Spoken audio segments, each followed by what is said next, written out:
It's been one long bloody war, you know, my life.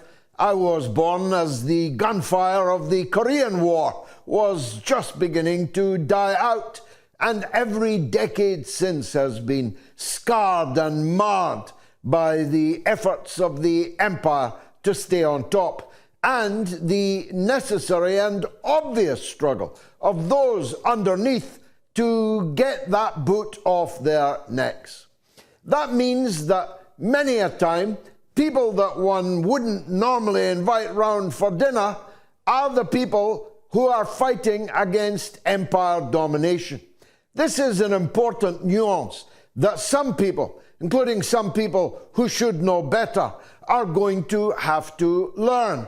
I refer, of course, to the recent upsurge of terrorist violence in the Syrian Arab Republic. It's not necessary to support Bashar al-Assad or the Ba'ath Party or the Syrian regime to oppose the empire trying to overthrow them. I would oppose the empire if it was trying to overthrow the kings of Arabia. How about that then? Because I don't believe the empire has the right to rule the roost, especially when they are propagandizing all of us as to their culpability, their complicity, their bloody-handed collaboration in the crushing of the Palestinian people in Gaza, of the catastrophe of the Anglo-American invasion of Iraq. Ladies and gentlemen, I have the same people who carried me on their shoulders, literally, for the power of my opposition to the invasion of Iraq, who now spit upon my name because I won't support the same people who invaded Iraq invading Syria. Wake up, you people, or at least stop trying to deceive us if this that you're displaying is not torpor, but hypocrisy. If you're not a hypocrite, wake up to who is behind the Al-Qaeda, ISIS, alphabet soup of extremist fanatics who are right now cutting off heads in Aleppo, kicking over Christmas trees in Aleppo, looking for priests and nuns to murder in Aleppo. Wake up if it is indeed a torpor that you are in. These knives that are cutting off heads again in Aleppo, who gave them these knives? Who sharpened them? Who gave them these fancy new uniforms that they're wearing? Who gave them these weapons that they're firing?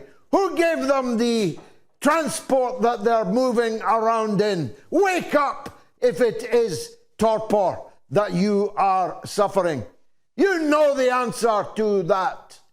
NATO, Turkey, Qatar, a cat's paw of the United States empire and host to the largest United States military base in the entire world. That's who's paying for it. That's who's providing it. Who's doing the necessary public relations warfare for this latest uprising of the ISIS Al-Qaeda death cult? The United Kingdom, of course. The same people who've spent the last 14 months telling you that Hamas are Islamist terrorists are telling you that the actual Islamist terrorists in Syria are rebels or even freedom fighters. Can't you see that? I don't believe, you know, that many of you can't see that. When this group today warned Hamas that they were coming for them, they were going to Karbala to drag the Shiites through the streets, and they were coming to Gaza for Hamas. Which part of that formula do you not understand? If Hamas can be takfired, can be expelled from the religion, excommunicated by a group of Chinamen from Xinjiang, Turcomen, Albanians, Indian restaurant waiters from Cardiff, can expel Hamas from their deen. Which part of that do you not understand? It's not about supporting the Ba'ath Party in Syria. As a matter of fact, I was persona non grata there for decades. I was with Iraq, of course. You see, they're arch enemies. You see, you loved me for that. You carried me on your shoulders for that. I never set foot in Damascus between 1980 and the 21st century. I have no relationship with the regime in Damascus.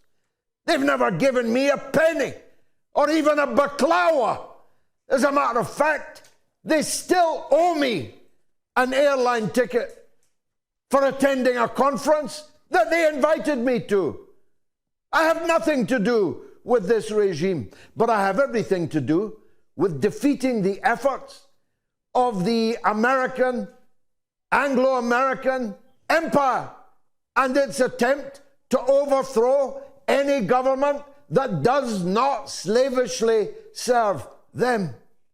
Ask the people of Georgia, where a French citizen masquerading as the president of Georgia has just declared that she is the only legitimate public official in the country. And the NGOs have come out of the Trojan horse and are on the streets in another regime change operation. You're supposed to support them. They're looking to manufacture consent from you for NATO and EU involvement. Do you think these people care about the Georgians? They want to use Georgia against Russia. Do you think they care about Ukrainians? They want to use Ukraine against Russia. Do you think they care about Syrians? They want to use ISIS and Al-Qaeda to weaken the resistance to Israel and to put more pressure on Russia. Can't you see that? I'm asking you. Can't you see what I'm saying? Because if you can't, you've no business pretending to be in solidarity with the Palestinian resistance, just takfired by the people you're asking me to support in Syria. Can't you see it? If you open your eyes, you definitely will. It's nothing to do with supporting Bashar al-Assad. I didn't support his father. And I didn't support the passage of power from his father to him. But I will stand until my last breath with the idea of the Syrian Arab Republic, where in Malula nuns can pray, learn, and teach all day. I will support the idea of a Syria in which the multiple ethnicities and religious minorities all have a right to live, all have a right to pray the way they want to pray, all have a right to put up a Christmas tree or Eid lights, all have a right to pray to the one God in any way that they choose. I will support the idea of a Syrian Arab Republic where women go to work, go to study, sit in the restaurants with their families, who have an idea of themselves. I don't know if you know many Syrians. They're the highest-nosed Arabs of them all. They have a very high opinion of themselves, and so they should. Their history, their culture, their resistance to Israeli occupation, their solidarity with the Palestinians in struggle. For 75 years, they have a right to be proud of themselves. They're very successful people, very good in business, very good in media, very good in the arts. You think they're going to be ruled by Uyghurs and Turkmen? You really think a waiter from Cardiff is going to tell the Syrian people what to do? You really think an Albanian is required in Syria to show them how to pray, to show them how to worship God in the right way? You really think that? If you do, you've never met a Syrian. So, I don't know how this is all going to end, but however it ends, it won't change my point of view. My point of view has been consistent for the entire 10 years of this assault to destroy Syria, in the interests of the empire and in the interests of the Israeli enemy just across the Golan Heights. That's not going to change. Whoever wins, whoever loses. I don't work like that.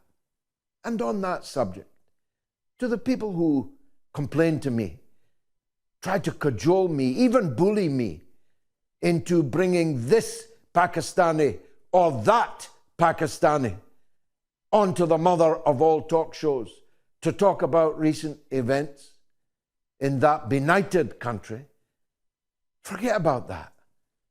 We don't let YouTube, who pay us lots of money, pick our guests. We're certainly not going to allow anybody else to pick them. We're not a mouthpiece or an organ of the PTI or of Imran Khan personally. That's not how we work. We're supporting Imran Khan because he's the rightful Prime Minister of Pakistan. He was overthrown illegitimately in an American regime change operation because he said absolutely not to the empire. Of course we're supporting him for that reason. That doesn't mean we're in the PTI or that the PTI have the right to tell us who should be appearing on the mother of all talk shows. You know nothing about me if you think that kind of bullying works with me. It doesn't. So cut it out. The events in Pakistan this week have been so utterly ghastly that if they were happening, say, in Georgia, the British Parliament would be mobilizing their soldiers under the right to protect provision of their self-invented, rules-based international order and their right to protect civilians in other people's countries, and would be sending an expeditionary force. But they are saying and doing nothing about the fact that hundreds of unarmed, peaceful democracy protesters were mass murdered in the capital of Pakistan, a nuclear-armed member of the British Commonwealth, a former British colony, and you can't get a British newspaper or a British broadcaster to say, never mind, do anything about it. This is the hypocrisy with a capital H of which I speak. Democracy can be drowned in blood. In Islamabad, its leader, its elected premier, in a rat-infested dungeon. They even kidnapped his cat this week because it had the temerity to be friends with him. And now the rats are back in the rat-infested cell that the Pakistan cricket captain, that the international figure, leader, Imran Khan, is being kept in. You think we might not oppose that? You must think we're like the British government, like the British Foreign Office, like the British Overseas Development. We're not like any of these. We identify the truth and we proselytize it.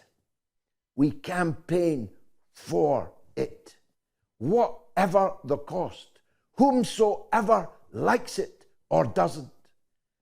As Malcolm said, we're for justice, no matter who it's for, no matter who it's against.